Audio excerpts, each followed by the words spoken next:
அண்ணாமலையாருக்கு அரோகரா, உண்ணாமலை அம்மனுக்கு அரோகரா, அருணாச்சல ஈஸ்வரனுக்கு அரோகரா. இன்று நமது ஸ்ரீ அண்ணாமலையார் சேவா அறக்கட்டளையின் கோடை காலத்தில் சுட்டெரிக்கும் வெயிலில் கிரிவல பாதையில் உள்ள சாதுகளுக்கு கம்பங்கூழ், கேப்பக்கூழ் இரண்டும் மாங்காய் தொக்குடன் அனைத்து சாதுகளுக்கும், கிரிவல பாதையில் உள்ள அனைத்து சாதுகளுக்கும் தானமாக வழங்கப்பட்டது. இந்த சேவை தொடர்ந்து நடக்கும்.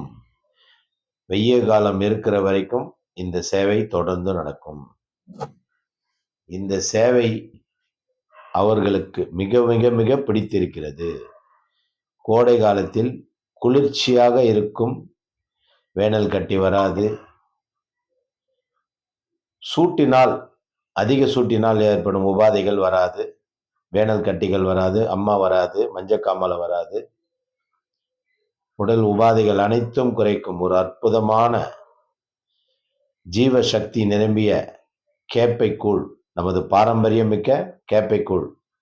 ராமநாதபுரம் பக்கத்தில் இருந்து பௌர்ணமி நகர் அடியண்ணாமலை வரை உள்ள அனைத்து சாதுகளுக்கும் நமது அண்ணாமலையார் சேவா அறக்கட்டளை தினந்தோறும் கேப்பைக்கூழ் தானமாக வழங்கி வருகிறது. இந்த சேவை எங்கிருந்து துவங்குகிறோம் என்றால், ராமநாதபுரம் அருகில் ஈமகிரியா மண்டபத்திலிருந்து துவங்குகிறோம். முடியும் இடம் பார்த்தீங்கன்னா பௌர்ணமி நகர் அடியண்ணாமலை. அது வரைக்கும் இந்த சேவை தொடர்ந்து நடக்கும். நன்றி, வாழ்க வளமுடன்.